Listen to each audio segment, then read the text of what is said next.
ഹരേ കൃഷ്ണ. എല്ലാ ഭക്തജനങ്ങൾക്കും സ്വാഗതം. അടിയൻ്റെ വിനീതമായ നമസ്കാരം. മഹാഭാരതം നമുക്ക് ചർച്ച തുടങ്ങാം. കഴിഞ്ഞ മഹാഭാരതത്തിൽ 2 ദിവസം മുമ്പേ നമ്മൾ മഹാഭാരതം ചർച്ച ചെയ്തപ്പോൾ ഭഗവാൻ കൃഷ്ണൻ പാണ്ഡവരെ കാണാൻ വേണ്ടി കാട്ടിൽ വരുന്ന ആ ഒരു ഭാഗമാണ് നമ്മൾ ചർച്ച ചെയ്തത്. ഇനി അതിൻ്റെ ബാക്കി ഭാഗം നമുക്കിപ്പോൾ ഇന്ന് ചർച്ച ചെയ്യാം. ഇന്നത്തെ ഈ മഹാഭാരത അധ്യായത്തിൽ ഗന്ധർവന്മാരുമായിട്ടുള്ള പാണ്ഡവരുടെ യുദ്ധം, അതാണ് നമ്മൾ ചർച്ച ചെയ്യുന്നത്. ഇത് കഴിഞ്ഞ അധ്യായത്തിൽ നമ്മൾ ചർച്ച ചെയ്തത് ചിലപ്പോൾ ഭക്തർക്ക് അറിയാത്തൊരു കാര്യമായിരിക്കാം. ഭഗവാൻ കൃഷ്ണൻ പാണ്ഡവരെ കാണാൻ ചെല്ലുന്ന സമയത്തുണ്ടായ സംഭവങ്ങളൊക്കെ അത് ഒരുപക്ഷെ എല്ലാവർക്കും അറിയത്തില്ലായിരിക്കാം. പക്ഷെ ഭഗവാൻ തീർച്ചയായിട്ടും പാണ്ഡവരെ കാണാൻ പോകുന്നു, അതൊക്കെ നമ്മൾ കേട്ടിട്ടുണ്ടാകാം. പക്ഷേ പ്രത്യേകിച്ചും മാർക്കണ്ഡേയ ഋഷി അവിടെ വരുന്നതായിട്ടും മാർക്കണ്ഡേയ ഋഷി ഭഗവാനെക്കുറിച്ച് ഇത്രയും ഡീറ്റെയിൽ ആയിട്ട് വർണ്ണിക്കുന്നതൊക്കെ നമ്മൾ കേട്ട് കാണത്തില്ല. അത് വളരെ ഇഷ്ടപ്പെട്ടു അല്ലേ? എനിക്ക് ഒരുപാട് ഇഷ്ടപ്പെട്ടു. നിങ്ങൾക്ക് ഇഷ്ടപ്പെട്ടു എന്ന് വിചാരിക്കുന്നു. ഇന്ന് നമുക്ക് ഗന്ധർവന്മാരുമായിട്ടുള്ള പാണ്ഡവരുടെ യുദ്ധം, അത് നമുക്ക് അറിയാവുന്നതാണ്. അത് നിങ്ങൾ ഇന്നത്തെ കഥ കേൾക്കുമ്പോൾ നിങ്ങൾക്ക് മനസ്സിലാവും. 2 ദിവസം ഭഗവാന്റെ കാരുണ്യത്താൽ നെല്ലുവായ ധന്വന്തരി മൂർത്തിയുടെ അടുത്ത് ഭഗവാന്റെ കാരുണ്യത്താൽ വളരെ മനോഹരമായിട്ട് സേവനങ്ങൾ ചെയ്യാൻ കഴിഞ്ഞു. സങ്കീർത്തനം ചെയ്തു, പിന്നെ പുസ്തക വിതരണം ചെയ്തു, പ്രസാദ വിതരണം ചെയ്തു. അതിന് ഭക്തരെല്ലാം ഒരുപാട് സഹായിച്ചു. അതിനെല്ലാം ഒരുപാട് നന്ദി.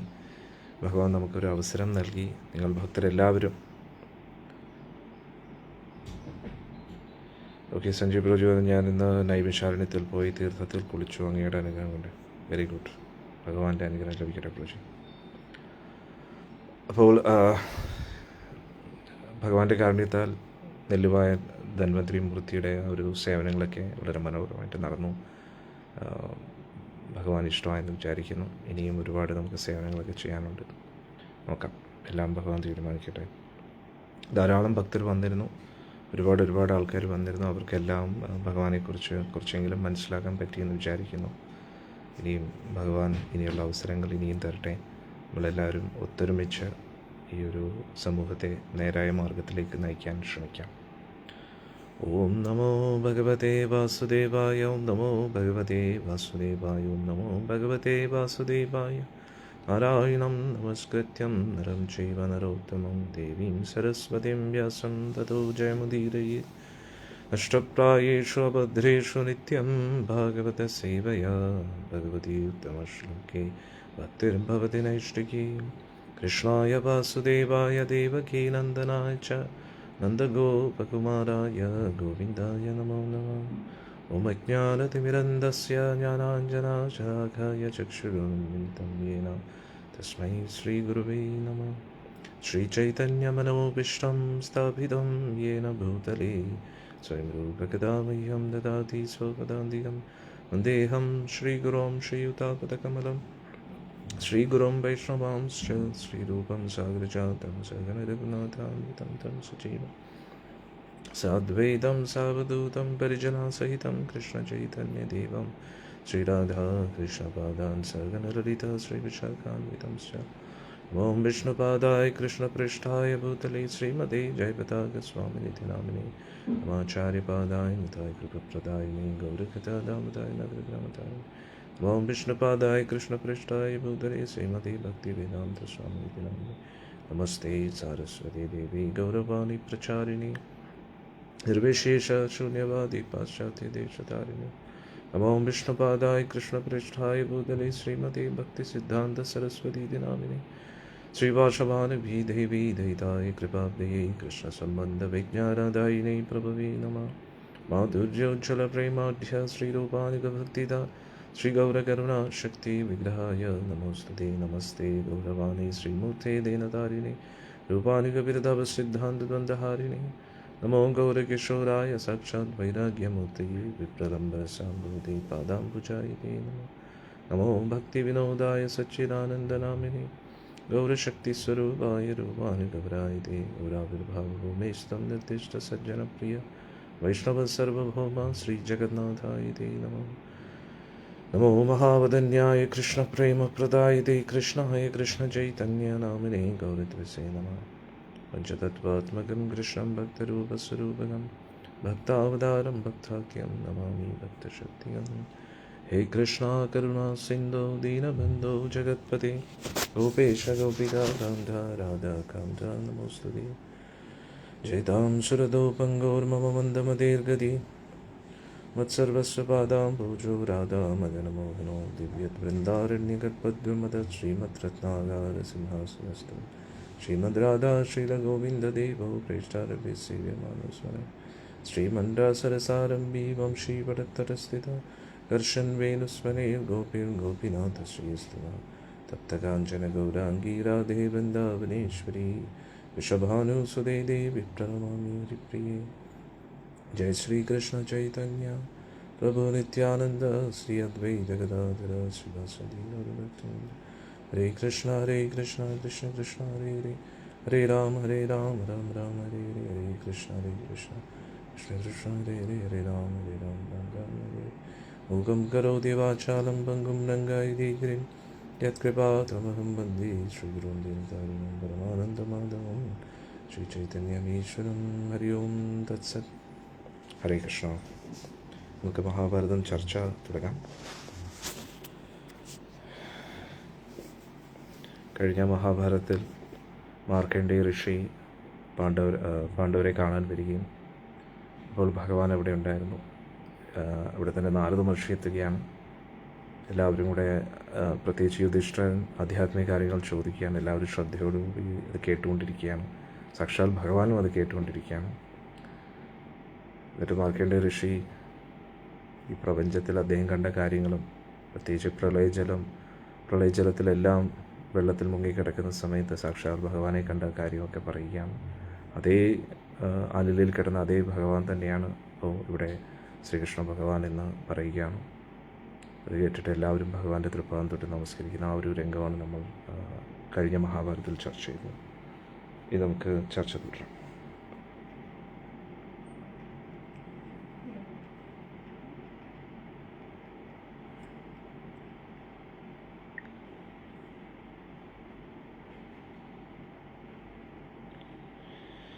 പാണ്ഡവരുടെ വനവാസം ഏകദേശം 12 വർഷത്തോളം ആകാറെയായി.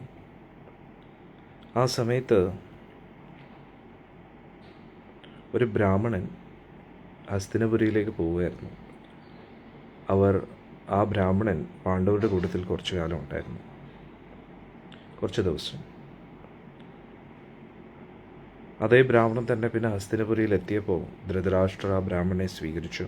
കാരണം പൊതുവേ വൈദിക സംസ്കാരം അനുസരിച്ച് ബ്രാഹ്മണരെ ബഹുമാനിക്കുക, ബ്രാഹ്മണർക്ക് ആദരവ് നൽകുക, അർഘ്യപാദ്യങ്ങൾ കൊടുക്കുക, അവർക്ക് ദാനധർമ്മങ്ങൾ ചെയ്യുക എന്നത്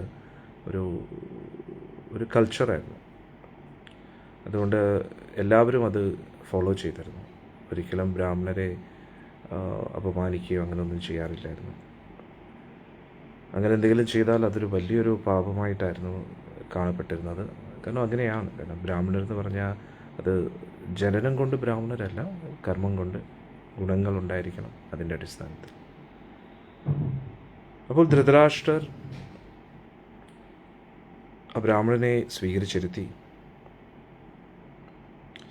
ധൃതരാഷ്ട്രർക്ക് എപ്പോഴും പാണ്ഡവരെക്കുറിച്ച് അറിയാൻ വലിയ ആകാംക്ഷയായിരുന്നു. കാരണം അവരിപ്പോൾ എന്താ ചെയ്യുന്നതെന്നൊക്കെ അറിയാം. അപ്പോൾ ധൃതരാഷ്ട്രർ കേട്ടു, അവരിപ്പോൾ വനവാസത്തിലായതുകൊണ്ട് ഫലമൂലാദികളാണ് കൂടുതലും കഴിക്കുന്നത്. അവർക്ക് നേരെ ചൊവ്വേ അന്നം ലഭിക്കാറില്ല. അവരുടെ ശരീരമൊക്കെ ശോഷിച്ചു പോയി. അതുകൂടാതെ പ്രകൃതിയുടെ ആ ഒരു രൂക്ഷമായിട്ടുള്ള കാലാവസ്ഥയൊന്നും അവർക്ക് സഹിക്കാൻ പറ്റുന്നില്ല. അങ്ങനെ അവർക്ക് ഒരുപാട് പ്രശ്നങ്ങൾ നേരിട്ടു എന്ന് കേട്ടപ്പോൾ ധൃതരാഷ്ട്രർക്ക് വിഷമമുണ്ടായി. ധൃതരാഷ്ട്രരുടെ സ്വഭാവം എന്ന് പറഞ്ഞു കഴിഞ്ഞാൽ ഒരേ സമയത്ത് പാണ്ഡവരുടെ അവസ്ഥ കണ്ടിട്ട് വിഷമവും തോന്നും, അതേ സമയത്ത് മക്കളുടെ കാര്യം വരുമ്പോൾ എപ്പോഴും മക്കളുടെ പക്ഷത്താണ് നിൽക്കുന്നത്. ഒരു പ്രത്യേകതരം ക്യാരക്ടറാണ്. നമ്മളെല്ലാവരും ഏകദേശം ഇതേ ക്യാരക്ടറാണ്. ഒരു ഡുവൽ പേഴ്സണാലിറ്റിയാണ് നമ്മുടെ, ഒരു ഡുവൽ നേച്ചർ. നമ്മൾ ഒരേ സമയത്ത് നമ്മൾ നല്ല കാര്യങ്ങൾ വരുമ്പോൾ നല്ലത് ചെയ്യുകയും ചെയ്യും. പക്ഷെ അതേ സമയത്ത് നമ്മുടേതായിട്ടുള്ള സ്വാർത്ഥതയുടെ മേഖല വരുമ്പോൾ ഉടനെ നമ്മൾ സ്വാർത്ഥരായിട്ട് തന്നെയാണ് പെരുമാറുന്നത്. അത് നമ്മളെപ്പോഴും ശ്രദ്ധിക്കണം. അതായത് നമ്മുടേതായിട്ടുള്ള ഒരു കാര്യങ്ങൾക്ക് തടസ്സം വരുന്നു എന്ന് നമുക്ക് ബോധ്യപ്പെട്ടു കഴിഞ്ഞാൽ ഉടനെ നമ്മുടെ ഉള്ളിലെ സ്വാർത്ഥത പൊങ്ങി വരും എന്നുള്ളത്. അവിടെയാണ് പാണ്ഡവരുടെ പ്രത്യേകത. അവരുടെ സ്വാർത്ഥതയെക്കുറിച്ച് ചിന്തിക്കാതെ അവർക്ക് എന്തെങ്കിലും കുറവ് വന്നാലും കുഴപ്പമില്ല, അവർക്ക് എന്തെങ്കിലും ബുദ്ധിമുട്ടുകൾ പ്രശ്നങ്ങൾ ഉണ്ടായാലും കുഴപ്പമില്ല എന്നൊരു ചിന്താഗതി പാണ്ഡവർക്കുണ്ട്. നമുക്ക് മുന്നോട്ട് ചർച്ച തുടരാം. അങ്ങനെ ധൃതരാഷ്ട്രർ കേട്ടു പാണ്ഡവർ ഒരുപാട് ദുഃഖത്തിലാണ്. അതൊക്കെ കേട്ടപ്പോൾ അവരുടെ ശരീരമൊക്കെ ശോഷിച്ചു പോയി. ഇതൊക്കെ കേട്ടപ്പോൾ ധൃതരാഷ്ട്രർക്ക് വലിയ വിഷമമായിരുന്നു. ദ്രൗപദി ദേവി ആകെ ശോഷിച്ചു പോയി, വളരെ മെലിഞ്ഞു എന്നൊക്കെ കേട്ടപ്പോൾ ധൃതരാഷ്ട്രർക്ക് കൂടുതൽ വിഷമമായി.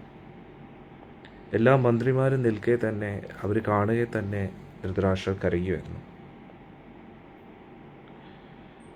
സ്വയം ധൃതരാഷ്ട്രർ തന്നെയാണ് ഇതിനെല്ലാം കാരണക്കാരൻ എന്ന് ചിന്തിച്ചുകൊണ്ട് അദ്ദേഹം പറഞ്ഞു, യുധിഷ്ഠിരാ,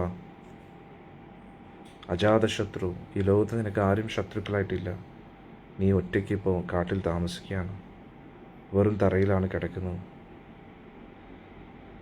എപ്പോഴും ക്രോധബാധിതനായിട്ട് ക്രോധത്താൽ ഇരിക്കുന്ന ഭീമസേനൻ എങ്ങനെയാണ് ഇത്രയും അനീതിയൊക്കെ സഹിച്ചത്?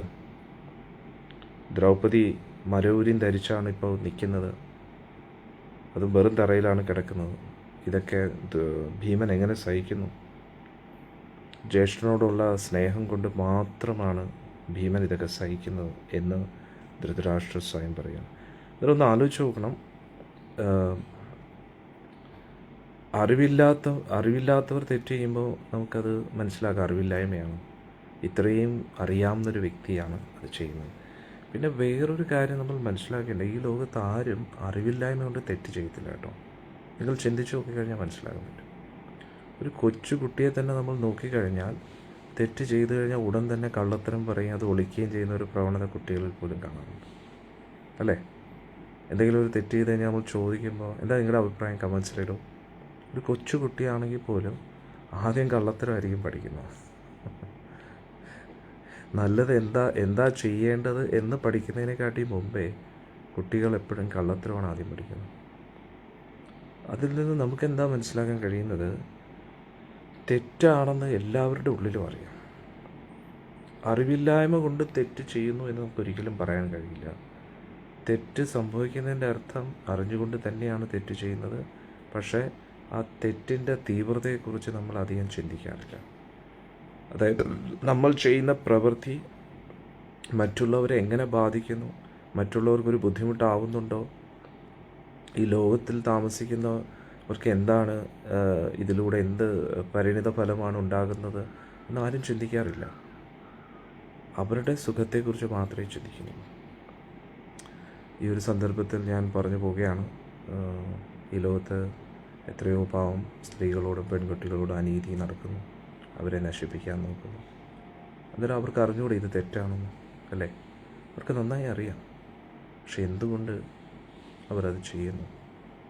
അവരുടെ ആ സമയത്തുള്ള സന്തോഷം മാത്രമേ നോക്കുന്നുള്ളൂ. പക്ഷേ എന്നേക്കുമായിട്ട് ഒരാളുടെ ജീവിതം നശിപ്പിക്കുകയാണ് എന്നാരും ചിന്തിക്കാറില്ല. അങ്ങനെ ചിന്തിച്ചിരുന്നു എങ്കിൽ ഒരിക്കലും ഈ ലോകത്ത് തെറ്റുകൾ നടക്കത്തില്ലായിരുന്നു. ഇവിടെ ധൃതരാഷ്ട്രനെ നോക്കിക്കഴിഞ്ഞാൽ ധൃതരാഷ്ട്രർ നല്ലപോലെ അറിയാം ഇതൊക്കെ തെറ്റാണ്. അതായത് ഇത് വളരെ ഡേഞ്ചറസ് ആയിട്ടുള്ള ഒരു സ്റ്റേറ്റ്മെൻറ്റാണ് നമ്മളിപ്പോൾ ഇന്ന് ഈ ഡിസ്കസ് ചെയ്യുന്നത്. ഇപ്പം നമ്മൾ ഈ ഡിസ്കസ് ചെയ്ത കാര്യം വളരെ വളരെ വളരെ ഇമ്പോർട്ടൻ്റാണ്. ഞാൻ എന്നോട് ഉൾപ്പെടെ പറയുകയാണ്, നമ്മളെല്ലാവരും ചിന്തിക്കേണ്ടതായിട്ടുണ്ട്. തെറ്റുകൾ ആർക്കാണ് അറിയാത്തത്? തെറ്റുകൾ എന്താണെന്ന് എല്ലാവർക്കും അറിയാം. പക്ഷെ വീണ്ടും വീണ്ടും തെറ്റ് ആവർത്തിക്കുന്നതിൻ്റെ അർത്ഥം എന്താ? മറ്റുള്ളവർക്ക് അത് എങ്ങനെ ബാധകമാകുന്നു, മറ്റുള്ളവരെങ്ങനെ അത് ബാധിക്കുന്നു, നമ്മുടെ പ്രവൃത്തി, നമ്മുടെ ഓരോരോ സംസാരം അത് മറ്റുള്ളവരെ എങ്ങനെ ഇൻഫ്ലുവൻസ് ചെയ്യുന്നു, മറ്റുള്ളവർ എന്ത് ഇമ്പാക്റ്റാണ് ക്രിയേറ്റ് ചെയ്യുന്നത്, അത് നമ്മൾ ചിന്തിക്കാറില്ല.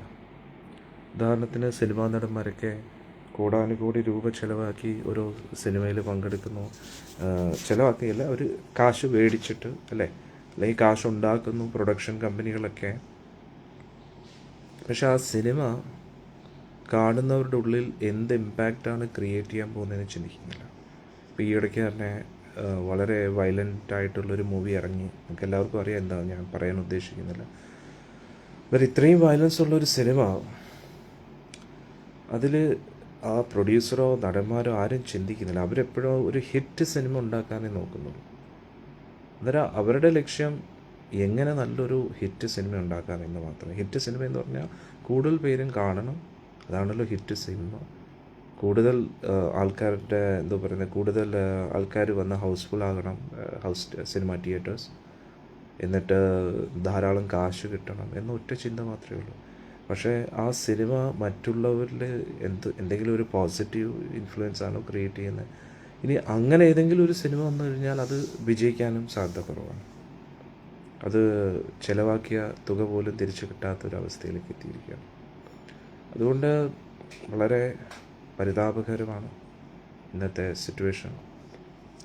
എന്തായാലും നമുക്ക് ഈ ലോകത്തെ മുഴുവൻ മാറ്റാൻ പറ്റത്തില്ലെങ്കിലും അറ്റ്ലീസ്റ്റ് നമ്മൾ എന്ത് ചെയ്യുന്നു, എന്ത് ചിന്തിക്കുന്നു, എന്ത് പ്രവർത്തിക്കുന്നു നമ്മൾ ചിന്തിക്കേണ്ടതായിട്ടുണ്ട്.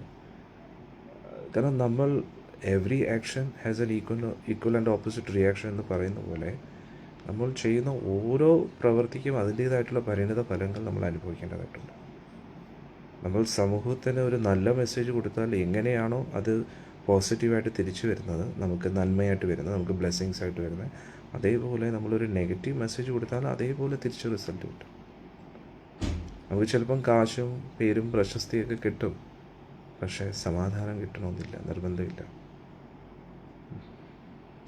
നമ്മുടെ ഉള്ളിലെ കാമം, ക്രോധം, മോഹം, ലോഭം, മതമത്സരാദികളെ വർദ്ധിപ്പിക്കാനാണ് ഇങ്ങനെയുള്ള സിനിമകളും ഇങ്ങനെയുള്ള ഓരോ കാര്യങ്ങളും സഹായിക്കുന്നത്. അത് നമ്മുടെ ഉള്ളിൽ തന്നെ ആളിക്കത്തിക്കൊണ്ടിരിക്കുന്ന അനർത്ഥങ്ങൾ എന്ന് പറഞ്ഞാൽ ഒരു ആവശ്യമില്ലാത്ത കാര്യങ്ങൾ, നമ്മുടെ ഉള്ളിലെ അനർത്ഥങ്ങളെ വർദ്ധിപ്പിച്ചുകൊണ്ടിരിക്കുകയാണ് ഇങ്ങനെയുള്ള കാര്യങ്ങളൊക്കെ. ഇങ്ങനെയുള്ള അനർത്ഥങ്ങൾ വർദ്ധിപ്പിച്ച് നമ്മൾ യഥാർത്ഥത്തിൽ നമുക്ക് പ്രയോജനമുള്ള കാര്യങ്ങളിൽ നിന്നും ഒരു വൈമുഖ്യം കാണിച്ച് നമ്മളെ ഇതിൽ നിന്നൊക്കെ അകറ്റിപ്പിച്ചുകൊണ്ടിരിക്കുകയാണ്.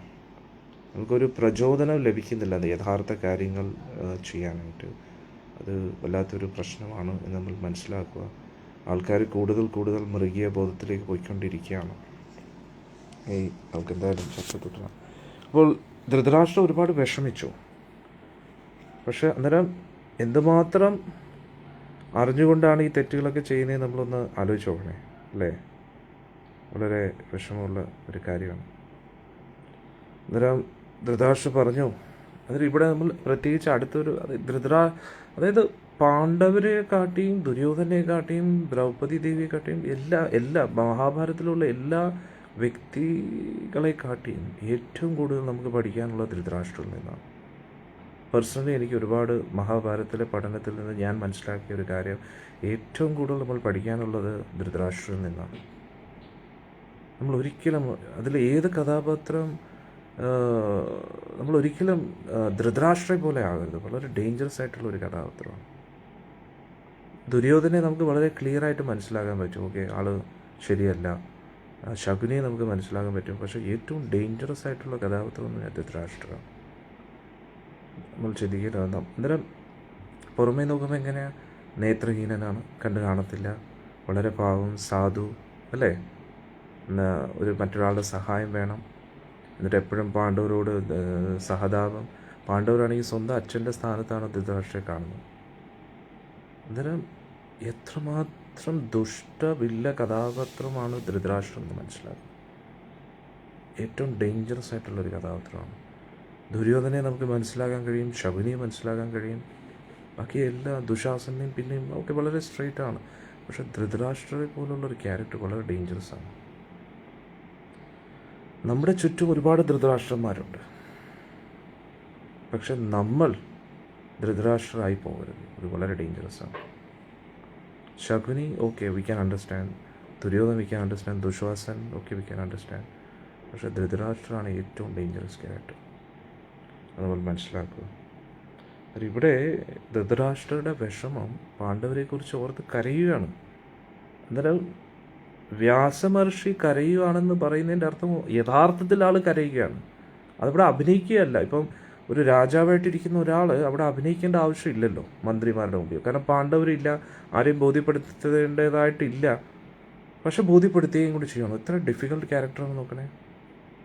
അതായത് പുറമേ കരയുമ്പോഴും ഉള്ളിൻ്റെ ഉള്ളിൽ ഒരു ഡ്യൂപ്ലിസിറ്റി ആൾ കണ്ടിന്യൂ ചെയ്യുന്നുണ്ട്.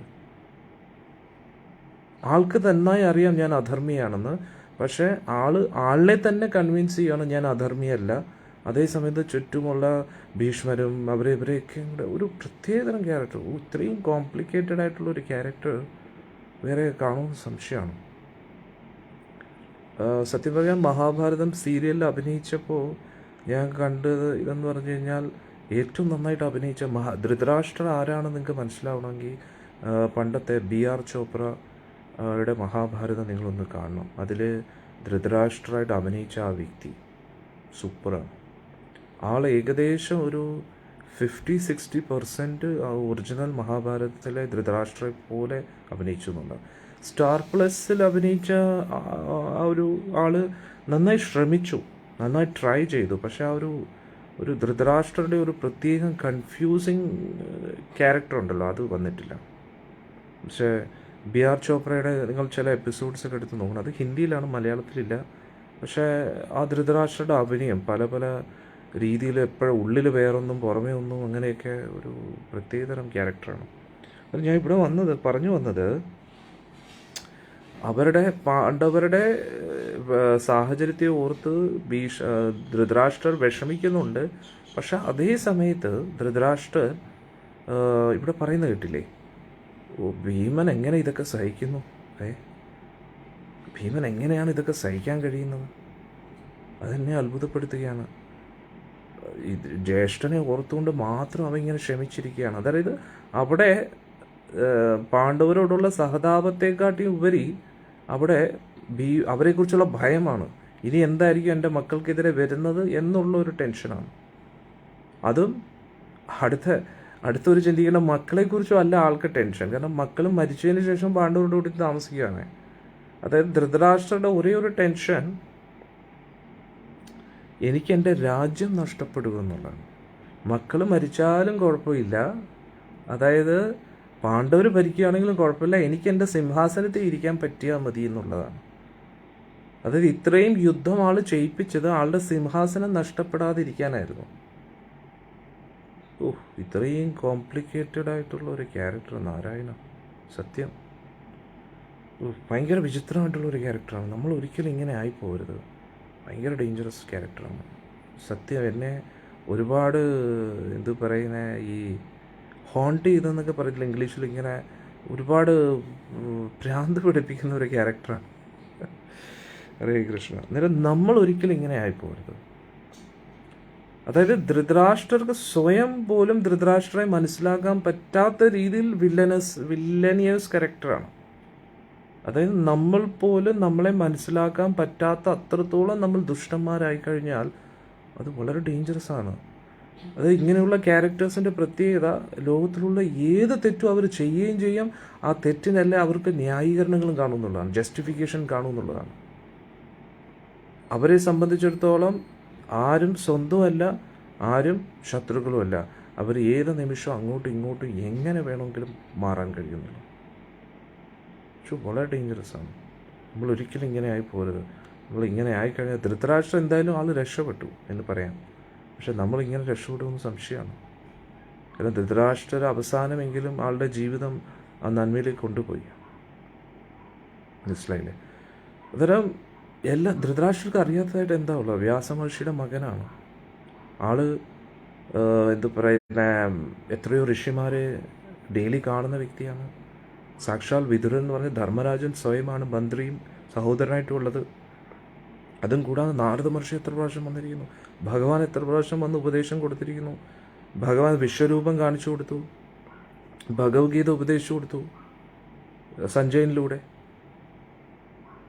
ഇതെല്ലാം കേട്ടിട്ടും അതെല്ലാം മനസ്സിലാക്കിയിട്ടും മഹാഭാരതത്തിൽ കൺമുന്നിൽ മക്കളെല്ലാം ഭരിക്കുന്നതും എല്ലാമായിട്ട് കണ്ടിട്ടും ഒരു മാറ്റമില്ലെന്ന് പറഞ്ഞു കഴിഞ്ഞാൽ ഒരു അത്തച്ചി പറയുന്നത് today people are attached to their land and house in the same way. Exactly.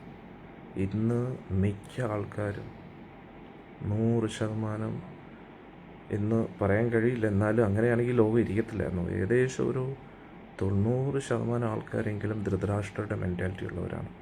പുറമേ അവർ വളരെ നല്ല വ്യക്തികളായിട്ട് അഭിനയിക്കും. അഭിനയിക്കുന്നു എന്നും പറയാൻ കഴിയില്ല. കാരണം എന്താണെന്നറിയാം, അവർ സ്വയം ചിന്തിക്കുന്നു ഞാൻ വളരെ നല്ല വ്യക്തിയാണ്. എത്ര ഡേഞ്ചറസ് ആണെന്ന് നോക്കണേ. അവരതിൽ ഫുള്ളി കൺവിൻസ്ഡ് ആണ്. അതിനെ മാറ്റാൻ അവർ ഒരിക്കലും തയ്യാറുമല്ല.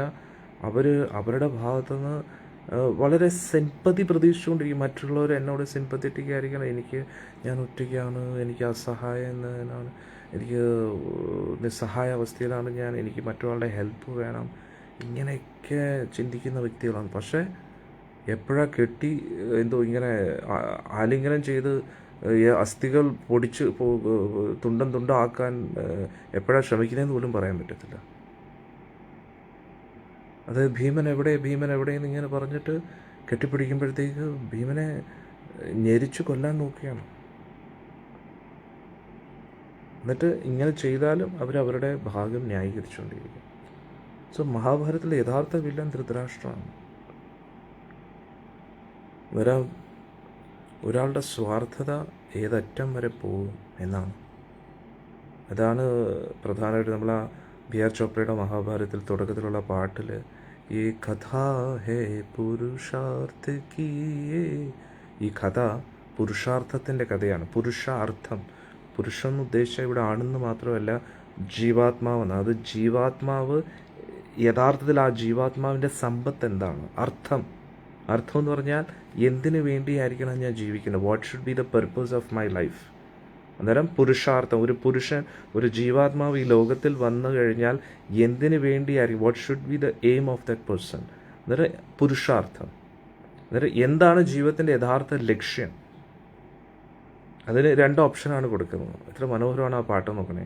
ഈ കഥാ ഹേ പുരുഷാർത്ഥ കീ സ്വാർത്ഥ കീ പരമാർത്ഥ കീ. സ്വാർത്ഥതയാണോ അതോ പരമാർത്ഥമാണോ? 2 ഓപ്ഷനേ നമുക്കുള്ളൂ. എന്താണ് സ്വ അർത്ഥം അല്ലെങ്കിൽ പരമാർത്ഥം.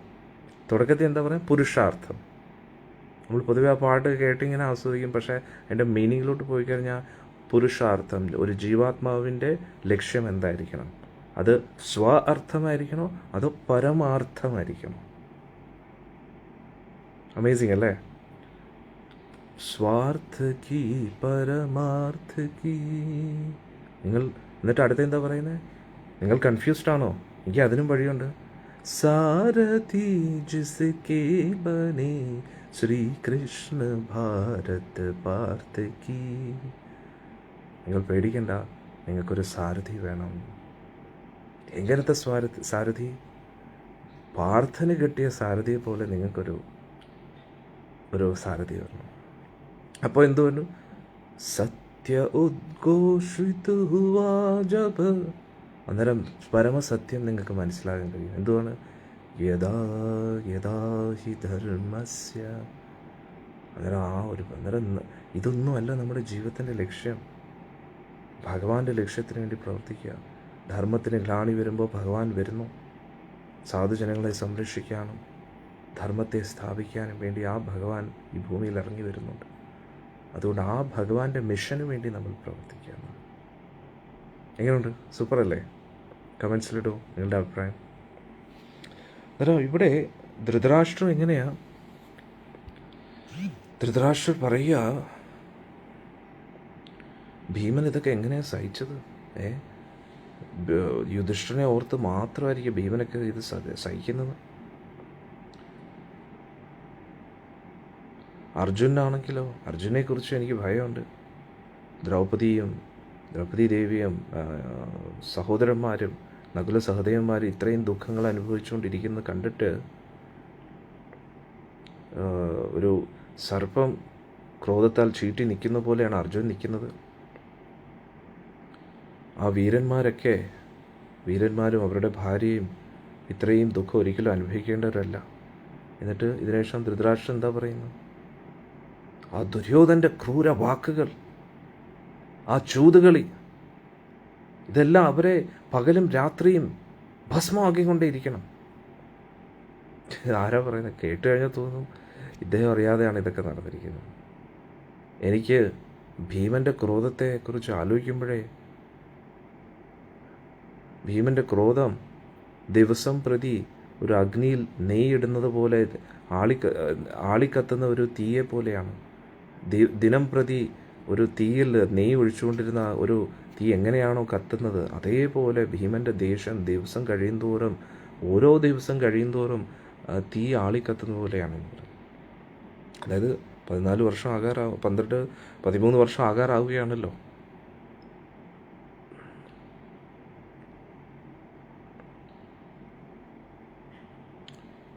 In B.R. Chopra Mahabharata, at the entry of Krishna, Krishna told that the fight actually is between Krishna and Devi. അതെ, യെസ്.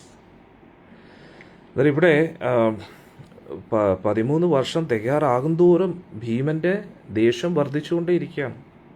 അന്നേരം ഓരോ ദിവസവും ഭീമൻ്റെ ക്രോധത്തിൽ ഇങ്ങനെ നെയ്യ് ഒഴിക്കുന്ന പോലെയാണെന്ന് പറഞ്ഞു. ഭീമൻ്റെ ക്രോധാഗ്നിയിൽ നെയ്യ് ഒഴിക്കുന്നതിന് തുല്യമാണ് ഓരോ ദിവസവും എന്ന് പറഞ്ഞു. ഇങ്ങനെ ധൃതരാഷ്ട്രർ വലിയ ഉറക്ക കരയുകയാണ്. ആ സഭാമന്ദിരത്തിൽ എല്ലായിടത്തും മുഴങ്ങുകയായിരുന്നു ധൃതരാഷ്ട്രയുടെ കരച്ചിൽ എന്ന് പറയുന്നു. തൊട്ടടുത്ത് വിതുരരും ഭീഷ്മരും ഒന്നും മിണ്ടിയില്ല. അവർ ശാന്തരായിട്ടിരുന്നു. കാരണം അറിയാം, ഇതൊക്കെ മുതലക്കണ്ണീരാണ് അല്ലേ, ഇതൊക്കെ എന്ത് കണ്ടിരിക്കുന്നു. ദ്രൗപദി ദേവി കരഞ്ഞപ്പോഴും ഇദ്ദേഹത്തിൻ്റെ കരച്ചിലൊന്നും വന്നില്ല.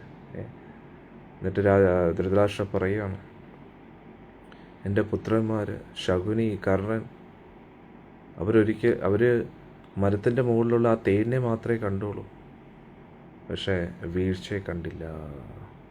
ഇതൊരു പ്രത്യേക ഉദാഹരണം പുരാണങ്ങളിൽ പറയുന്നൊരു കഥയാണ്.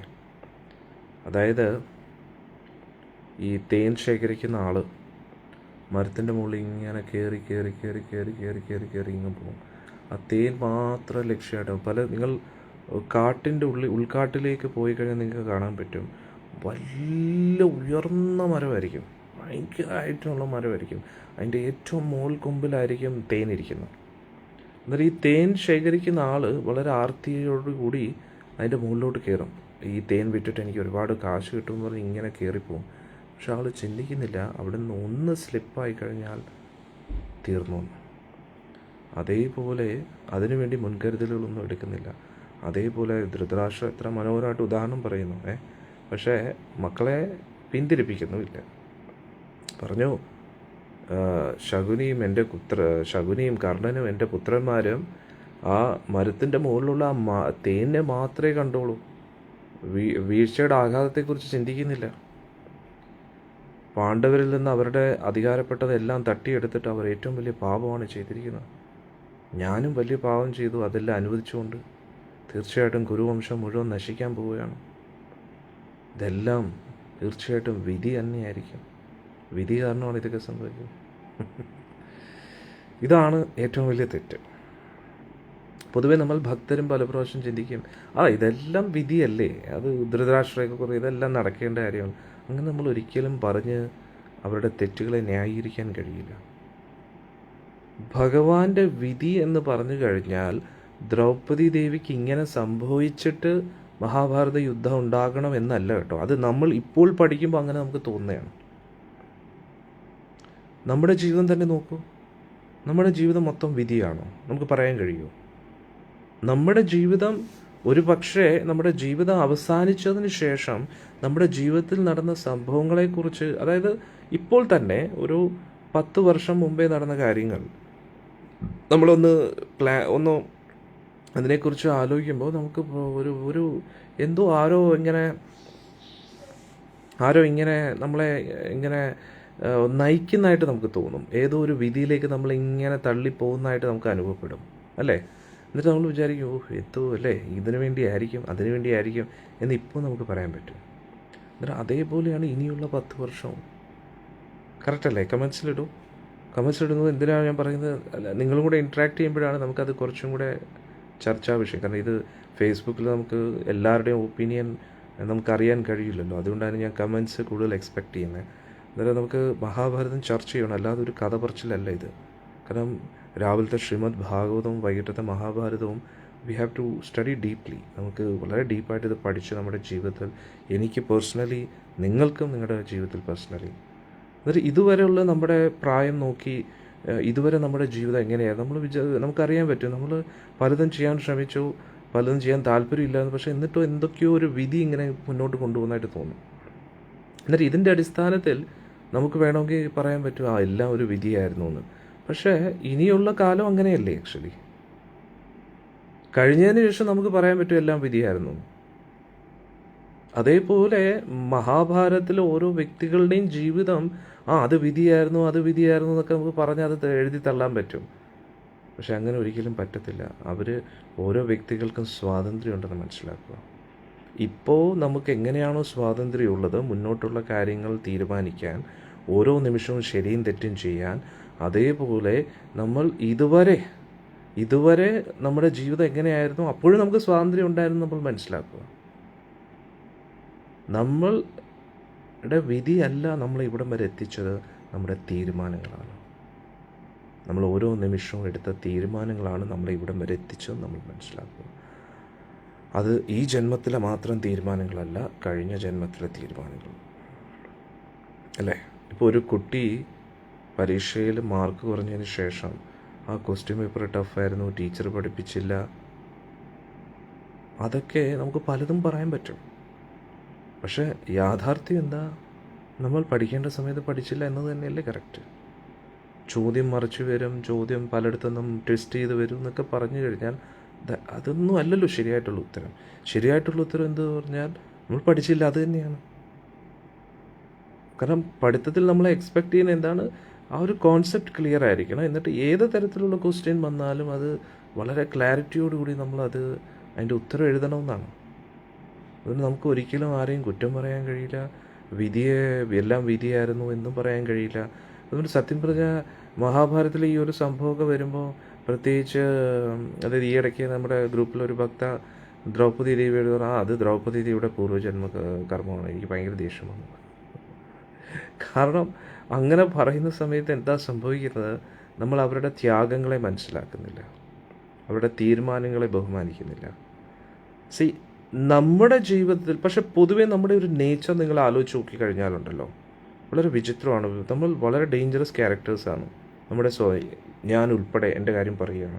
അതായത് നമ്മുടെ ജീവിതത്തിൽ എന്തെങ്കിലും ഒരു പ്രശ്നം വരുമ്പോൾ നമ്മൾ ഒരിക്കലും അതിനെ വിധിയായിട്ട് കാണാറില്ല. കറക്റ്റ് അല്ലേ? നമ്മുടെ ജീവിതത്തിൽ ഒരു പ്രശ്നം വരുമ്പോൾ, ആരെങ്കിലും നമ്മളെ അപമാനിക്കുമ്പോൾ, ആരെങ്കിലും നമ്മളെ ദുഃഖിപ്പിക്കുമ്പോൾ, നമുക്ക് എന്തെങ്കിലും നഷ്ടമാകുമ്പോൾ, ഇതെല്ലാം എൻ്റെ കർമ്മഫലമാണ്, എൻ്റെ വിധിയാണെന്ന് നമ്മൾ പറയുമോ? ഒരിക്കലും പറയത്തില്ല. നമ്മളെപ്പോഴും എല്ലാം മറ്റുള്ളവരെ കുറ്റം പറഞ്ഞുകൊണ്ടിരിക്കും. പക്ഷെ മറ്റൊരാൾക്കൊരു പ്രശ്നം വരുമ്പോഴോ എല്ലാം വിധിയാണെന്ന് കരുതി സമാധാനിക്കുക എന്ന് വളരെ ഈസിയായിട്ട് നമുക്ക് പറയാൻ പറ്റും. പക്ഷെ സത്യം പറഞ്ഞാൽ നേരെ തിരിച്ചായിരിക്കണം. മറ്റൊരാൾക്കൊരു ദുഃഖം വരുമ്പോൾ അവരുടെ ഭാഗത്തു നിന്ന് ആ ദുഃഖത്തെ മനസ്സിലാക്കി അവരുടെ ഭാഗത്തു നിന്ന് അവരുടെ അവസ്ഥ ആലോചിച്ച് സഹതപിക്കുക, അതിന് പരിഹാരം കൊടുക്കുക. പക്ഷെ നമ്മുടെ ജീവിതത്തിൽ പ്രശ്നങ്ങൾ വരുമ്പോൾ നമ്മൾ സ്വയം പറയാൻ ആ ഒരു ചങ്കൂറ്റം കാണിക്കണം, എല്ലാം എൻ്റെ വിധിയായിരിക്കും. ദുഃഖം വരുമ്പോൾ ആ സമയത്ത് മറ്റാരെയും കുറ്റം പറയാതെ, ഭഗവാനെയും കുറ്റം പറയാതെ നമ്മൾ എന്താ പറയേണ്ടത്? ഞാൻ ഇത് അർഹിക്കുന്നതാണ്, ഞാൻ ചെയ്ത പ്രവൃത്തിയുടെ ഫലമാണ്, നമ്മുടെ കഴിവിൻ്റെ പരമാവധി, സത്യമല്ലേ ഞാൻ പറയാം അല്ലേ? എന്നിട്ട് നമ്മുടെ കഴിവിൻ്റെ പരമാവധി നമ്മൾ ശ്രമിച്ചിട്ടും നമ്മൾ ഉദ്ദേശിച്ച പോലെ കാര്യം നടക്കുന്നില്ല, വളരെ പ്രശ്നത്തിലേക്ക് അത് കൂടുതൽ രൂക്ഷമായിട്ട് പോകുന്നുണ്ടെങ്കിൽ ഉടനെ നമ്മളത് പറയണം. എന്താണ് ഇത്?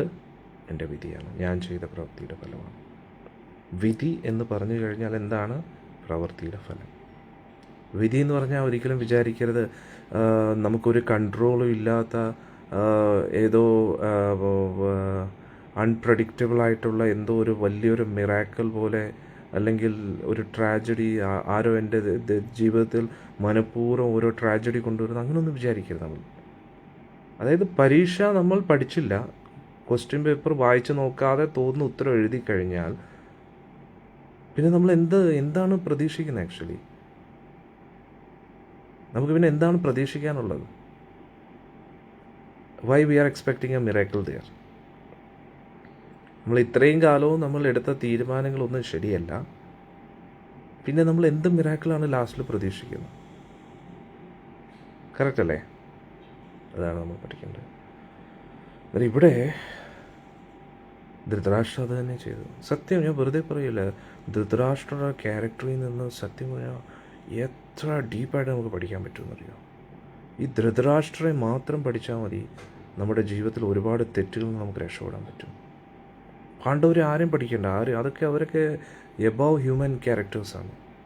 സാധാരണ മനുഷ്യനൊക്കെ ഫോളോ ചെയ്യാൻ ബുദ്ധിമുട്ടില്ല. അവരൊക്കെ എന്ന് പറയുമ്പോൾ ഭയങ്കര ഹൈ പ്രിൻസിപ്പിൾസിലുള്ള വ്യക്തികളാണ്. അവരാണ് റിയൽ ഡിവോട്ടീസ്. നമ്മൾ ഭക്തിയുടെ ABCD പോലും തുടങ്ങിയിട്ടില്ല. പക്ഷേ അറ്റ്ലീസ്റ്റ് ഏറ്റവും കുറഞ്ഞ പക്ഷം ധൃതരാഷ്ട്രയെ പോലെയുള്ളൊരു സ്വഭാവം നമ്മൾ ഉള്ളിൽ പുലർത്താതെ ഇരുന്നു കഴിഞ്ഞാൽ തന്നെ നമ്മൾ രക്ഷപ്പെട്ടു എന്നാണ് കരുതേണ്ടത്. എന്നാൽ ഇവിടെ ധൃതരാഷ്ട്രം എന്ത് ചെയ്തു? ഉടനെ വിധിയെ കുറ്റം പറഞ്ഞു. വിധിയുടെ വിളയാട്ടം തന്നെ, ഭയങ്കരം തന്നെ എന്ന് പറഞ്ഞ് അവിടെ ഇത്രയും എല്ലാം ചെയ്തിട്ട് ലാസ്റ്റിലെ വിധിയുടെ വീട്ടിൽ അങ്ങ് അടിച്ചേൽപ്പിച്ചു എന്നുള്ളത്.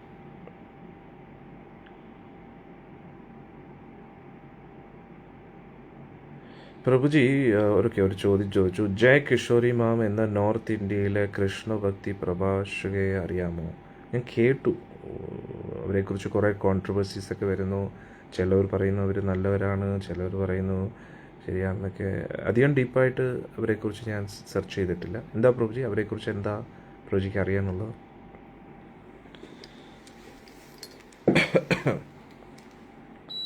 ഒരു മിനിറ്റ്, ഞാൻ വെള്ളം കുടിക്കും.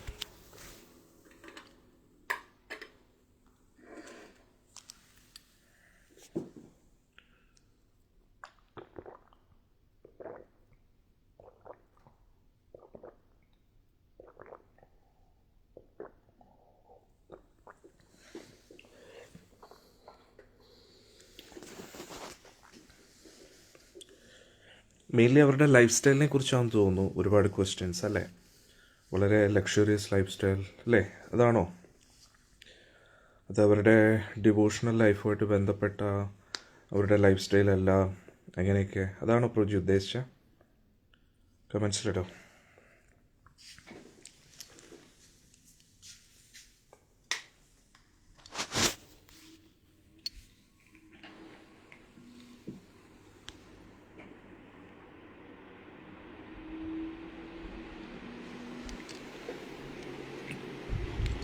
ഹരേ കൃഷ്ണ ഹരേ കൃഷ്ണ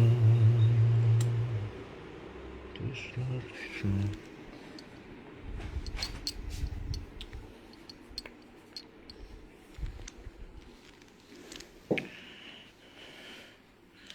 ഓക്കെ, ഇവിടെ ധൃതരാഷ്ട്ര അപ്പോൾ വീണ്ടും വിധിയെ തന്നെ കുറ്റം പറഞ്ഞു. എന്നിട്ട് പറഞ്ഞു, എത്ര വലിയ പ്രശ്നങ്ങളാണ് ഞാൻ ഇപ്പം നേരിട്ടുകൊണ്ടിരിക്കുന്നത്. Narayana,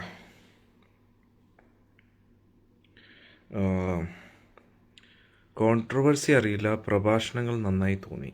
okay okay. ഹരേ കൃഷ്ണ. അന്നേരം പ്രഭുജിക്ക് എന്താ, പ്രഭാഷണത്തെക്കുറിച്ചാണോ ഡൗട്ട്സ് അതോ? ഓക്കെ, പ്രഭുജി ഡിസൈഡ് ചെയ്യും, ഞാൻ ഒന്നും കൂടുതൽ പറയുന്നില്ല. ഓക്കെ, അന്നേരം ഇവിടെ വിധിയെക്കുറിച്ച് കുറേ കുറ്റം പറഞ്ഞു. ആര്? ധൃതരാഷ്ട്രർ. എന്നിട്ട് പറഞ്ഞു, ഈ വിധി കാരണമാണ് എനിക്ക് ഇത്രയും ദുഃഖമൊക്കെ അനുഭവിക്കേണ്ടി വരുന്നത്. ഓക്കെ, ഒരു മാതാജി ചോദിക്കുന്നു, please Guruji, can you again explain about വിധി? വിധി is nothing but our action, results of our action. Clear? നമ്മൾ ചെയ്ത പ്രവൃത്തിയുടെ റിസൾട്ടാണ് വിധി. അത് ഈ ഒരു ജന്മത്തിൽ മാത്രമല്ല, കുറേ ജന്മങ്ങളായിട്ടുണ്ട് ക്യാരി ഫോർവേഡ് ആയിട്ടുള്ള കർമാസ്, പെൻഡിങ് റിയാക്ഷൻസ്. അതാണ് വിധി. സോ വിധി ക്രിയേറ്റ്സ് എൻവയൺമെൻറ്റ് അറൗണ്ട് അസ്. നമ്മുടെ ചുറ്റുപാടുള്ള സാഹചര്യങ്ങൾ വിധി സൃഷ്ടിക്കുന്നു. തീരുമാനങ്ങൾ എടുക്കുന്നതിനനുസരിച്ച് അടുത്ത വിധി റെഡിയായിക്കൊണ്ടിരിക്കുന്നു ഓരോ നിമിഷവും. അതായത് ലെറ്റ്സ് സേ ഇനി മുതൽ ഒരു വ്യക്തിക്ക് കർമ്മം ഇല്ലെന്നിരിക്കട്ടെ, ഒന്ന് അസ്യൂം ചെയ്യാം. അതായത് ഇനി മുതൽ കർമ്മം ഒന്നും ഇല്ലെന്നിരിക്കട്ടെ, കംപ്ലീറ്റ്ലി സീറോ ആയെന്നിരിക്കട്ടെ. അതായത് ഞാൻ ഉദ്ദേശിക്കുന്നത് എന്താ, ഇനി മുതൽ ആ വ്യക്തി ഒന്നും ചെയ്യുന്നില്ല എന്ന് വിചാരിക്കട്ടെ. അങ്ങനെ ഒരിക്കലും നടക്കത്തില്ല, പക്ഷെ ഞാൻ ജസ്റ്റ് പറയുകയാണ്. ഇനി മുതൽ ആ വ്യക്തിക്ക് ഒരു തരത്തിലുള്ള പ്രവൃത്തിയും റിയാക്ഷൻസ് ക്രിയേറ്റ് ചെയ്യുന്നതായിട്ട് ഇല്ലെന്ന് വിചാരിക്കട്ടെ. പക്ഷേ ഇത്രയും ജന്മങ്ങളുടെ പെൻഡിങ് ആയിട്ട് കിടപ്പുണ്ട്. ആ പെൻഡിങ് ആയിട്ട് ഇത്രയും ജന്മങ്ങളുടെ ഇതുവരെ ചെയ്ത പ്രവൃത്തിയുടെ റിസൾട്ടും അനുഭവിക്കുന്നത് തന്നെ ഇനി കുറേ ജന്മങ്ങൾ അനുഭവിക്കേണ്ടതായിട്ട് കാണും. അത്രയ്ക്ക് ഡീപ്പാണ് പെൻഡിങ് റിയാക്ഷൻസ്, കർമ്മബന്ധനങ്ങൾ. എന്നിട്ട് ഒന്ന് ആലോചിച്ച് നോക്കണം, ഭഗവാന്റെ തിരുനാമം ജപിക്കുമ്പോൾ നമുക്ക് എന്തുമാത്രം അനുഗ്രഹം കിട്ടുന്നത് നമ്മൾ ആക്ച്വലി മനസ്സിലാക്കുന്നില്ല. അതായത് നമ്മൾ ഇപ്പോൾ നമുക്ക് ജപിക്കുമ്പോൾ ഒരു ശാന്തിയും സമാധാനവും ഒക്കെ കിട്ടുന്നില്ലേ, അതെന്തുകൊണ്ടാണ്? എത്രയോ ജന്മങ്ങൾ ചെയ്ത പാപകർമ്മങ്ങൾ നശിച്ചതുകൊണ്ടാണ്. അതുകൊണ്ട് മാത്രമാണ് നമുക്കൊരു ശാന്തി സമാധാനം കിട്ടുന്നത്. പ്രത്യേകിച്ച് ദീക്ഷ എടുത്ത ഭക്തർ ഒരു 6 മാസത്തോളം ജപിച്ചു കഴിയുമ്പോഴേ തന്നെ അവരുടെ ജീവിതത്തിൽ ഒരുപാട് മാറ്റങ്ങൾ സംഭവിക്കും. അതൊരു 2-3 വർഷം ദീക്ഷ എടുത്ത് ജപിച്ചു കഴിഞ്ഞാൽ തന്നെ ഒരുപാട് ഇനിയും ഡ്രാസ്റ്റിക് ചേഞ്ചസ് ഉണ്ടാവും. എത്രത്തോളം ജപിച്ചു കഴിയുന്ന, പ്രത്യേകിച്ച് ഒരു 12 വർഷമൊക്കെ ജീവിച്ച് മുന്നോട്ട് പോകുമ്പോൾ അവരുടെ ലൈഫ് ഓൾമോസ്റ്റ് ഒരു യൂ ടേൺ എടുത്തു കഴിഞ്ഞു. അതുകൊണ്ട് നമ്മൾ സത്യം പറഞ്ഞാൽ അറിയുന്നില്ല നമുക്ക് കിട്ടുന്ന അനുഗ്രഹം എന്താണെന്ന്. ക്ലിയർ ആയില്ല? എന്നിട്ട് ഇവിടെ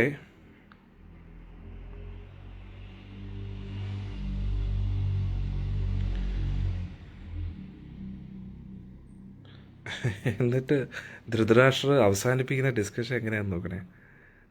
ഇനി അർജുൻ ഉടലോടെ കൂടി സ്വർഗത്ത് പോയി അവിടെ നിന്ന് ദിവ്യാസ്ത്രങ്ങളും ശേഖരിച്ചു.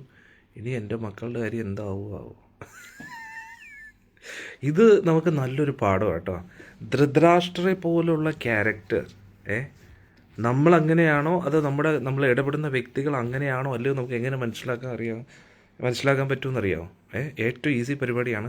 അവരുടെ കൺക്ലൂഡിങ് പോയിന്റ് ശ്രദ്ധിച്ചാൽ മതി.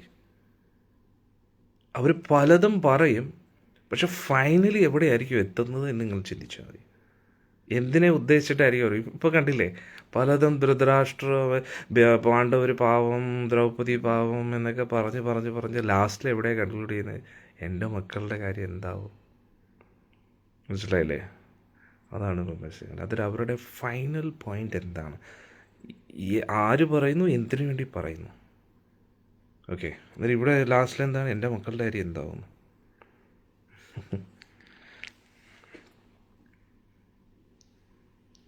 ധൃതരാഷ്ട്രർ വീണ്ടും വീണ്ടും ദുഃഖിച്ചുകൊണ്ടേയിരുന്നു. ഏകാദശി നോക്കിയാൽ 7 ജന്മങ്ങളിലെ പാവം തീർന്നു കിട്ടുമല്ലോ ഗുരു. 7 ജന്മമല്ല, എത്രയോ ജന്മമല്ല. എന്താണ് നമ്മൾ ജപിക്കുകയും കൂടെ ചെയ്തത് അങ്ങനെയാണ്. പക്ഷെ നമ്മൾ എത്ര ജന്മങ്ങൾ എടുത്തിരിക്കുന്നു. ഇപ്പോൾ നമ്മൾ ഭക്തിയിൽ വന്നതിന് ശേഷം ഒരു സമാധാനം കിട്ടുന്നില്ല. അതെന്തുകൊണ്ടാണ്? കുറേ പാപകർമ്മം നശിച്ചുകൊണ്ടാണ്. അല്ലെങ്കിൽ നമുക്കൊക്കെ സമാധാനത്തോടുകൂടി ഇരിക്കാൻ പറ്റുമോ? നമ്മുടെ ചുറ്റുമുള്ള ആൾക്കാരെ നോക്കുക. കലിയുഗത്തിൽ താമസിക്കുന്ന വ്യക്തികൾ എത്ര ഡിസ്റ്റർബ്ഡും ടെൻഷനിലുമാണ് അവർ ഓരോ നിമിഷവും എന്നറിയുക. സത്യം പറഞ്ഞാൽ പുറം ലോകമായിട്ട് നമ്മൾ അധികം ഇൻട്രാക്ട് ചെയ്യുന്നില്ല. പുറം ലോകത്തെ ആൾക്കാർ വളരെ ഡേഞ്ചറസ് സിറ്റുവേഷനാണ്. നിങ്ങൾ ഇൻട്രാക്ട് ചെയ്യുന്നുണ്ടെങ്കിൽ നിങ്ങളുടേതായിട്ടുള്ള ഒരു ലിമിറ്റേഷൻസിൽ ഇരുന്നുകൊണ്ടല്ലേ ഇൻട്രാക്ട് ചെയ്യുന്നത്, അല്ലേ? അതായത് നിങ്ങളുടെ കുടുംബാംഗങ്ങൾ അങ്ങനെ, അല്ലെങ്കിൽ ഓഫീസ്, അങ്ങനെയുള്ള ചില വളരെ റിസർവ്ഡ് ആയിട്ടുള്ള ആൾക്കാരുമായിട്ടാണ് ഇടപെടുന്നത്. പക്ഷേ പുറം ലോകത്തിലെ ആൾക്കാരുടെ ജീവിതത്തിൽ നടക്കുന്ന കാര്യങ്ങളെക്കുറിച്ചൊക്കെ നമ്മൾ ചിന്തിച്ചു കഴിഞ്ഞാൽ വളരെ ഭയാനകരമാണ് ആക്ച്വലി. നമ്മൾ ഒരുപാട് പേടിച്ചു പോകും. ആ രീതിയിലാണ് പുറം ലോകത്തെ ആൾക്കാരുടെ ജീവിതമൊക്കെ. അന്നേരം അത് വെച്ച് നോക്കുമ്പോൾ നമ്മൾ സ്വർഗത്തിലാണ് സത്യം പറഞ്ഞത്. അങ്ങനെ ധൃതരാഷ്ട്രർ കുറേ ദുഃഖിച്ചു. പിന്നെ സഭയിലുള്ള എല്ലാവരെയും പറഞ്ഞയച്ചു. ശകുനി അതെല്ലാം കേട്ടുകൊണ്ടിരിക്കുകയാണ്. ശകുനിക്ക് ഇന്നത്തേക്ക് കൊളുത്താനുള്ളത് കിട്ടി. ഉടൻ തന്നെ ദുര്യോധൻ്റെ അടുത്തേക്ക് എത്തി. ആ സമയത്ത് ദുര്യോധൻ കർണൻ്റെ കൂട്ടത്തിൽ ഇരിക്കുകയായിരുന്നു. മൂന്ന് പേരും, അതായത് കർണൻ, ദുര്യോധൻ, ശകുനി 12 വർഷം സുഖിച്ചിരിക്കുകയാണ്. ഇന്ദ്രപ്രസ്ഥമുണ്ട്, ഹസ്തിനപുരിയുണ്ട്. പാണ്ഡവരൊന്നും ഇല്ലാതെ വളരെ സന്തോഷിച്ച് കഴിയുകയാണ്. ധൃതരാഷ്ട്രരാണ് സിംഹാസനത്തിൽ ഇരിക്കുന്നതെങ്കിലും എല്ലാം ദുര്യോധൻ്റെ ഇഷ്ടപ്രകാരമാണ്. ദുര്യോധൻ തന്നെയായിരുന്നു എല്ലാ രാജ്യത്തിൽ എന്ത് നടക്കണമെന്ന് തീരുമാനിക്കുന്നു. ധൃതരാഷ്ട്രൻ മിക്ക സമയങ്ങളിലും ഒറ്റയ്ക്ക് തന്നെയായിരുന്നു. എന്നിട്ട് ചെയ്ത തെറ്റുകളെക്കുറിച്ച് പശ്ചാത്തപിച്ചിങ്ങനെ ഇരിക്കുകയായിരുന്നു എപ്പോഴും. അതേ സമയത്ത് ദുര്യോധനോ ഒരുപാട് ശക്തി ആർജിച്ചു. ദുര്യോധൻ്റെ ചിന്താഗതിയായിട്ട് മാച്ചാവുന്ന രീതിയിൽ കുറേ പേരെ കൂട്ടുപിടിച്ചു. അതുകൊണ്ട് പാണ്ഡവർ അഥവാ അജ്ഞാതവാസവും കഴിഞ്ഞ് വനവാസമൊക്കെ കഴിഞ്ഞ് തിരിച്ചെത്തുകയാണെങ്കിൽ അവരെ നേരിടാനായിട്ട് ദുര്യോധൻ റെഡിയായിട്ട് നിൽക്കുകയായിരുന്നു എന്ന് നമുക്ക് മനസ്സിലാക്കാൻ കഴിയും. ശകുനി കയറിയ ഉടനെ ദുര്യോധൻ കൈകൂപ്പി മാമനെ സ്വാഗതം ചെയ്തു. മാമൻ അല്ല, പൊന്നാര മാമനാണല്ലോ അല്ലേ. മാമൻ അങ്ങോട്ട് ഇരുന്നിട്ട് പറഞ്ഞു,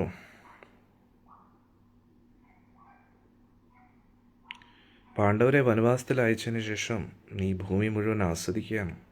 എനിക്ക് എതിരാളികളില്ല. യുധിഷ്ഠിരൻ ആസ്വദിച്ച ആ സമ്പത്തെല്ലാം ഇതിപ്പം നിൻ്റെയാണ്. ഇതേ സ്വത്ത് നിനക്ക് ദുഃഖത്തിന് കാരണമായിരുന്നു, കാരണം ഇത് പാണ്ഡവരുടെ കയ്യിലായിരുന്നു. പക്ഷെ നീ നിൻ്റെ ബുദ്ധി കൊണ്ട് മാത്രം ഇതെല്ലാം നീ നേടിയിരിക്കുകയാണ് എന്ന് പറഞ്ഞു. ഈ ലോകത്തുള്ള എല്ലാ രാജാക്കന്മാരും നിൻ്റെ ദാസനെ പോലെയാണ്. നിൻ്റെ കൂട്ടത്തിൽ ഒരുപാട് ബ്രാഹ്മണരുമുണ്ട്. ഒരു ശകുനി ചെറുതായിട്ടൊന്ന് ചിരിച്ചു. കാരണം ദുര്യോധനെ കുറിച്ച് ഇങ്ങനെ കേട്ടുകൊണ്ടിരിക്കുകയായിരുന്നല്ലോ. പൊക്കി പറയുകയാണ്.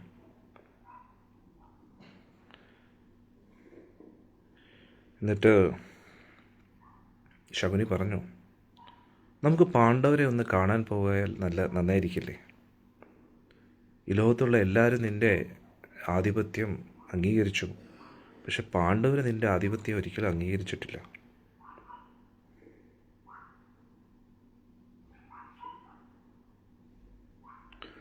അതുകൊണ്ട് അവരുടെ ഈ ദയനീയ അവസ്ഥ നേരിട്ട് കാണാനും അവരെ കൂടുതൽ നിരുത്സാഹപ്പെടുത്താനും ഇത് നല്ലതാണ്. പിന്നെ യഥാർത്ഥ സമ്പത്തെന്ന് പറഞ്ഞാൽ നമ്മുടെ ശത്രുക്കളുടെ മുമ്പിൽ ഒന്ന് നമ്മുടെ ഐശ്വര്യം ഒന്ന് പ്രദർശിപ്പിക്കുക, അത് നമ്മുടെ സുഹൃത്തുക്കളുടെ മുമ്പിൽ നമ്മുടെ ഐശ്വര്യം കാണിക്കുക, ഇതൊക്കെയല്ല യഥാർത്ഥ സമ്പത്ത് എന്ന് ശകുനി പറയുന്നു. എന്നിട്ട് കുരുവംശത്തിലെ എല്ലാ റാണിമാരെയും നമുക്ക് കൊണ്ടുപോകാം. അവരെല്ലാം ഏറ്റവും ഭംഗിയായിട്ടുള്ള വസ്ത്രങ്ങളൊക്കെ ധരിച്ച് നിൻ്റെ കൂട്ടത്തിൽ വരട്ടെ. എന്നിട്ട് ദ്രൗപദി മരൗരിയും ധരിച്ച് ഇരിക്കുന്നതായിട്ട് കണ്ടിട്ട് നമുക്ക് സന്തോഷിക്കാമല്ലോ. ഇതിൽ കൂടുതലും എന്ത് സന്തോഷം നമുക്കുള്ളത് എന്ന് ശകുനി പറയുന്നു. ഇത് കേട്ട ഉടനെ കർണൻ ഉടനെ ചിരിച്ചിട്ട് പറഞ്ഞു, വളരെ നല്ല കാര്യം. പൊതുവേ കർണനെക്കുറിച്ച് നമ്മൾ എന്താ കേൾക്കുന്നത്? വളരെ പാവം വ്യക്തിയെന്ന്. പക്ഷേ ഇത് കേട്ട ഉടനെ കർണൻ എന്താ പറഞ്ഞത്? വളരെ നല്ല കാര്യമാണ്. പക്ഷേ ദുര്യോധൻ എന്താ പറഞ്ഞതെന്നറിയാം? എനിക്കത്ര ഉറപ്പില്ല, അച്ഛൻ ഒരിക്കലും സമ്മതിക്കുമെന്ന് എനിക്ക് തോന്നുന്നില്ല എന്ന് പറഞ്ഞു. ഞാൻ എന്തുകൊണ്ടാണ് പോകുന്നതെന്ന് അച്ഛന് പെട്ടെന്ന് മനസ്സിലാവും. പിന്നെ ആ വൃദ്ധന് എപ്പോഴും കരച്ചിലേ ഉള്ളൂ. നമുക്ക് കിട്ടിയ ഈ സൗഭാഗ്യത്തെക്കുറിച്ചല്ല ആൾ ചിന്തിക്കുന്നത്, എപ്പോഴും ദുഃഖിച്ചാണ് ഇരിക്കുന്നത്.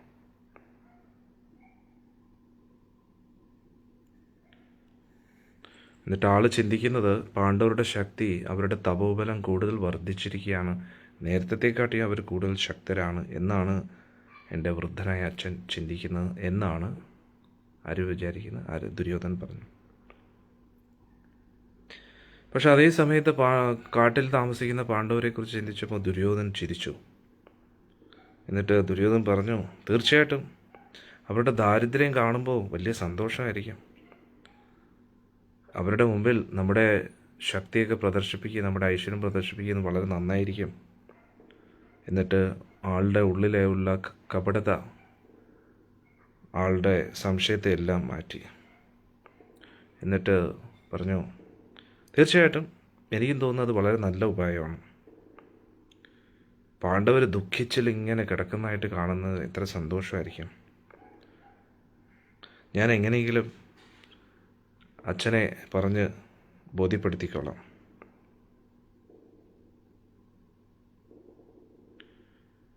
ധർമ്മരാജൻ, യുധിഷ്ഠിരൻ, അർജുൻ, ഭീമൻ, പ്രത്യേകിച്ച് ഭീമൻ എൻ്റെ ഐശ്വര്യമൊക്കെ കാണുമ്പോഴത്തേക്ക് ദുഃഖിച്ചിരിക്കുമ്പോൾ എൻ്റെ ജീവിതത്തിൻ്റെ ലക്ഷ്യം പൂർത്തീകരിച്ചതായിട്ട് എനിക്ക് തോന്നുന്നു. അന്നേരം എത്രമാത്രം അസൂയാണ് ദുര്യോധനൻ നോക്കുന്നത് അല്ലേ? അങ്ങനെ 3 കുരു ആൾക്കാരും, അതായത് കർണൻ, അതാണ് നമ്മൾ മനസ്സിലാക്കേണ്ടത്. പാണ്ഡവരും ഇതേപോലെ ഐശ്വര്യത്തിലായിരുന്നു. അവർക്കൊരിക്കലും അസൂയ തോന്നിയില്ല. കാരണം എന്താ, ആ സ്വത്ത് പാണ്ഡവർ എൻ്റെ സ്വത്താണെന്നല്ല ചിന്തി, ഇത് ഭഗവാന്റെ സ്വത്താണ്. ഭഗവാന്റെ ഐശ്വര്യം എന്താണ് മനസ്സിലായില്ലേ? അതിലാണ് അവർക്ക് സന്തോഷം. പക്ഷേ കൗരവരുടെ സ്വഭാവം അങ്ങനെയല്ല. അവരുടെ അധികാരം, അവരുടെ സ്വത്ത് എന്നുള്ള രീതിയിലാണ് അവർ ചിന്തിക്കുന്നത് അല്ലേ? അങ്ങനെ 3 പേരും കൂടെ ഉചിതമായിട്ടുള്ള ഒരു കാരണം കണ്ടുപിടിച്ചു. അങ്ങനെ ധൃതരാഷ്ട്രന് മുമ്പ് എന്ത് ബോധ്യപ്പെടുത്താം എന്നൊക്കെ ചിന്തിച്ചിട്ട് പിറ്റേ ദിവസം കർണൻ ദുര്യോധനോട് പറഞ്ഞു, നോക്കണേ കർണൻ എത്ര ക്രൂരനാണ് നോക്കണേ. നമ്മൾ കർണനെക്കുറിച്ചൊക്കെ വളരെ നല്ല സ്വഭാവം, അന്നേരം മഹാഭാരതത്തിൽ ഒരിക്കലും കർണനെ ഉയർത്താനും ശ്രമിച്ചിട്ടില്ല, താഴ്ത്താനും ശ്രമിച്ചിട്ടില്ല. എന്താണോ നടന്നത് അത് അതേപടി തന്നെ എഴുതുകയാണ്. ഒന്ന് ആലോചിച്ചു. ഇവിടെ പറഞ്ഞു, എന്നിട്ട് ഇപ്പോൾ പാണ്ഡവർ താമസിക്കുന്ന സ്ഥലം ദ്വൈതവനം എന്ന് പറയുന്ന സ്ഥലമാണ്. അന്നേരം കർണൻ ഉടനെ ദുര്യോധനൻ്റെ അടുത്ത് പറഞ്ഞു, ദുര്യോധന, എനിക്കൊരു ഉപായം തോന്നിയിരിക്കുകയാണ്. നമ്മുടെ ഗോക്കളെല്ലാവരും, നമ്മുടെ ഹസ്തിനപുരിയിലുള്ള ഗോക്കളെല്ലാവരും ഇപ്പോൾ ദ്വൈതവനത്തിലാണ്. അന്നേരം അവരുടെ സംഖ്യ എത്ര ആണെന്നും അവർ സുരക്ഷിതരാണോ എന്നും നമുക്ക് ഉറപ്പ് വരുത്തണം. അതുകൊണ്ട് ഇതെന്തായാലും ക്ഷത്രിയയുടെ കർത്തവ്യമല്ലേ. അതുകൊണ്ട് ഈ ഒരു സേവനം ചെയ്യാൻ നമ്മൾ അവിടെ ദ്വൈതവനത്തിൽ പോകട്ടെ എന്ന് പറയുമ്പോൾ ധൃതരാഷ്ട്രർ അതിനുള്ള അനുമതി നൽകുന്നു. ഇത്ര നല്ല ഉപായം നോക്കണം. ഇതിങ്ങനെ സംസാരിച്ചുകൊണ്ടിരിക്കുന്ന സമയത്ത് ശകുനി അവിടെ എത്തി. എന്നിട്ട് ശകുനി പറഞ്ഞു, എനിക്കും ഇത് തന്നെയാണ് തോന്നിയെന്നത്. അതായത് ശകുനിയെ പോലെ കുരുട്ട് ബുദ്ധിയാണ് കർണൻ.